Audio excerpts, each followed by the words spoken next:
Welcome once again to the J Lowe Artist YouTube channel. Thanks for joining me on this artistic adventure.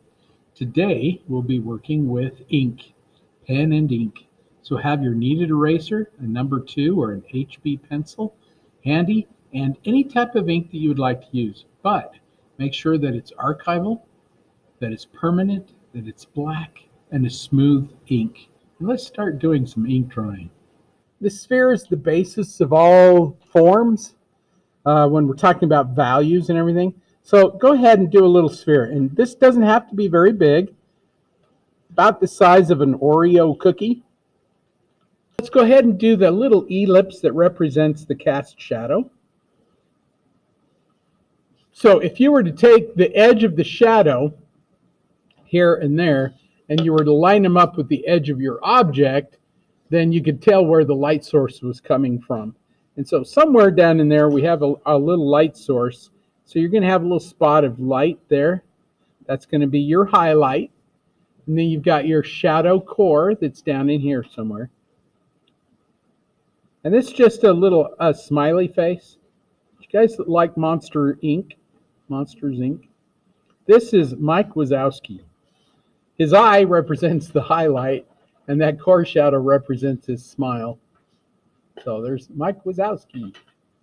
And technically, all this is just a guide, just helps us to figure out where everything goes. And your circle doesn't even have to be completely round. We can adjust that, we can alter that later. So when you're ink drawing, this is a great way to start. Start with your pencil, just figure out where you want everything to go.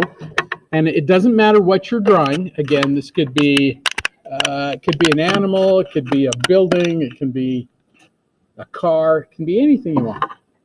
So then what we're going to do is we're going to take our ink and we're going to just start doing what we call cross-hatching. So I'm just going to go into this real quick and just do some little hatched lines. Any direction you go is going to be fine. When I get to the edge of my object, I just kind of hatch around the edge of the object. And again, it doesn't have to be perfect.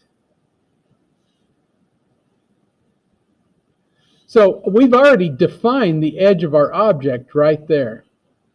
We can define the rest of it too as we go. We don't have to draw a line around it.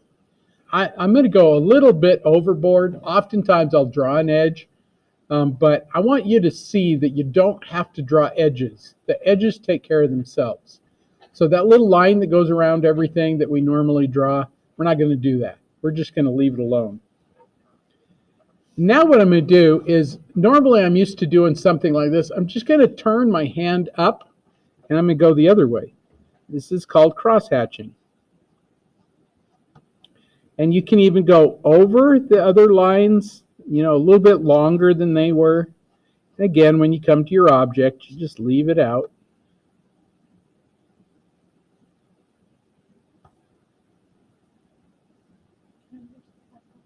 Of course.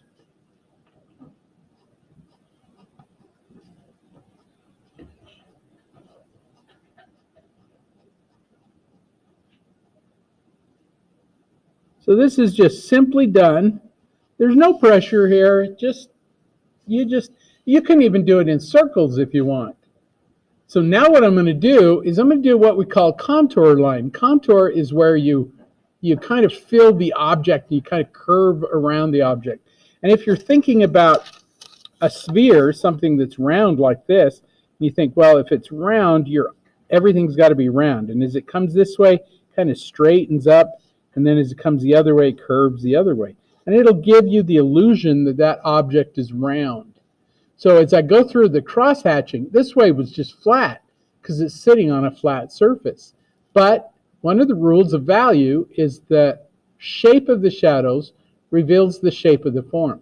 So as we go through, we're just going to kind of go through that and contour it with the object. As it's round, our object needs to be round. Our shadows need to be round. So we're just going to keep going round like that, okay? So I'm just going to start out here. I know that this part is really dark, so I might as well just go into that part. And you notice my lines aren't real smooth or perfect. That's okay. So you just kind of contour around from there. And the next time I go through it, I can adjust my hand and I can do the same thing, come in a different way. But I just want to stop my line on the edge of my object. I know that looks a little weird right now, but the more you work in it, the better it's going to get. Remember, down here is reflected light.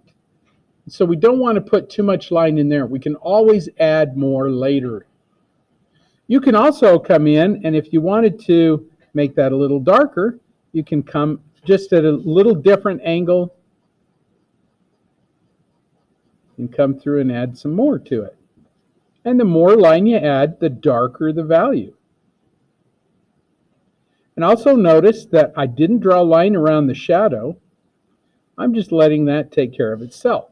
And if you wanted a little smoother, you can go in, you can add a little line to that edge, or even some dots if you wanted to. And you could smooth out that edge a little bit so it's a little smoother, but it's a shadow. Oftentimes shadows are kind of fuzzy on the ends anyway. So don't worry about it. And we're going to have to come back into this anyway and add more line. Of course, the more line you add, the darker it's going to get. Same thing with my object here. This is white. I cannot have any line within that little circle. That's my highlight. But I can add little dots and dashes as I come away from that highlight.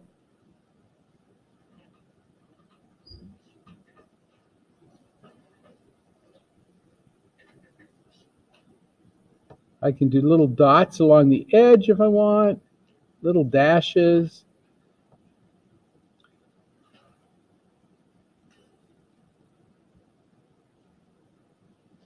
You can go either way.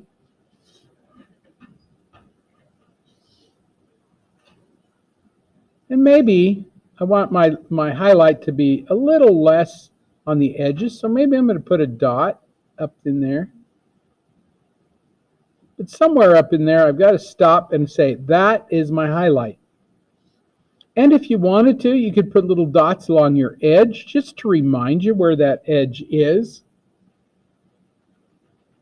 Because eventually, all that graphite that we put in there, we got to get rid of it. Now I'm just going to take and just keep going over that edge with those curved lines until I'm happy with what I'm getting. And again, you can use little dots, you can use dashes. There's no perfect solution.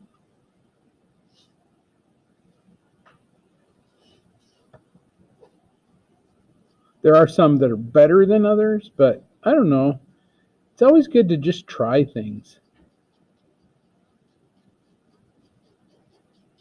The worst thing that can happen is it'll look funny, and you'll say, oh, not going to do that again.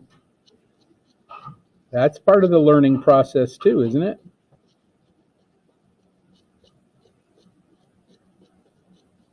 And you just kind of keep going into it until you're kind of happy with it. Or I shouldn't say happy, satisfied with it. At any given point now, you can stop and say, okay, I got to get rid of that graphite.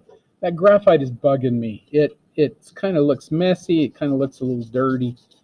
If you give it just a minute, that ink will dry, and you can go over the top of it. You can get that ink wet, and it won't smear. That's the cool thing about these Pigma Micron pens, is they don't smear. They're archival, which means they stay around for a long, long time. The ink is very, very good. Again, I want that core shadow to get darker, so I'm going to go back into that core shadow and hatch through it again. Again, I'm just going to hatch through it as much as I need to until it's as dark as I want it. If you need to go into the reflected light because it's too bright, you can do that too. but you're just kind of scribbling. Ink drawing is just a lot of controlled scribbling.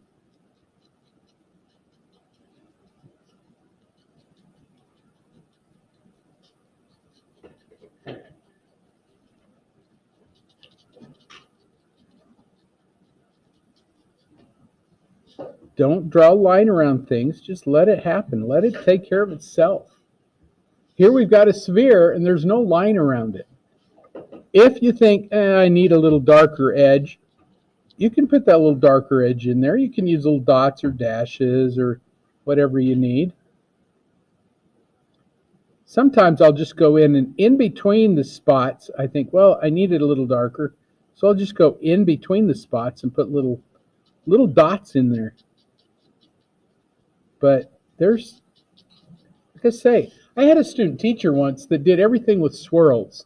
And instead of doing lines back and forth, she just did little round swirls. And it looked really cool. So there's lots and lots of different ways you can do this.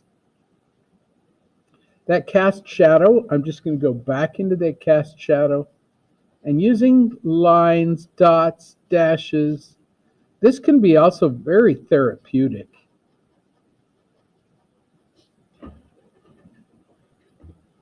There's a type of art that uses little lines and little patterns called Zentangle. Have you ever heard of that? You can Google it, Zentangle. And it's a therapy kind of art where you just use little meandering lines and patterns, and some people will actually write poetry and use the letters in the shadows to create values and textures. To make this a little more gradated, so it goes from dark to light a little slower, I'm just going to bring up some of these lines from my core shadow up into this. And again, you could use little dots if you want.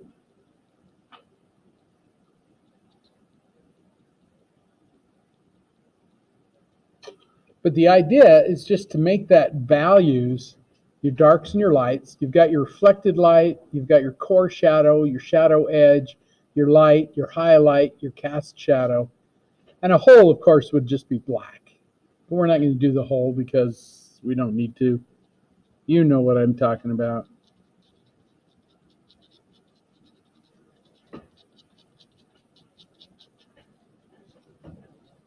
The shadow is darker nearer the object. Knowing that, I'm just going to go right next to the object and just using dots and dashes and little lines, make that a little bit darker nearer the object. And as it comes out, it's going to get a little lighter.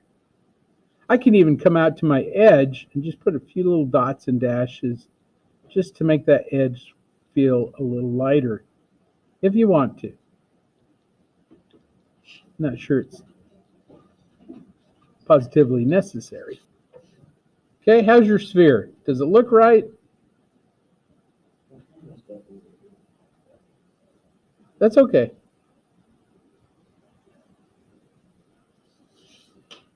Messing up is okay because that's how you learn. And I don't know anybody who can do it right the very first time. The cool thing about ink, though, is you can just keep working it until you're happy with it.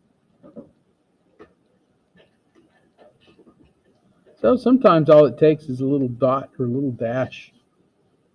There's our sphere, and it's nice and dark and black like a sphere should be.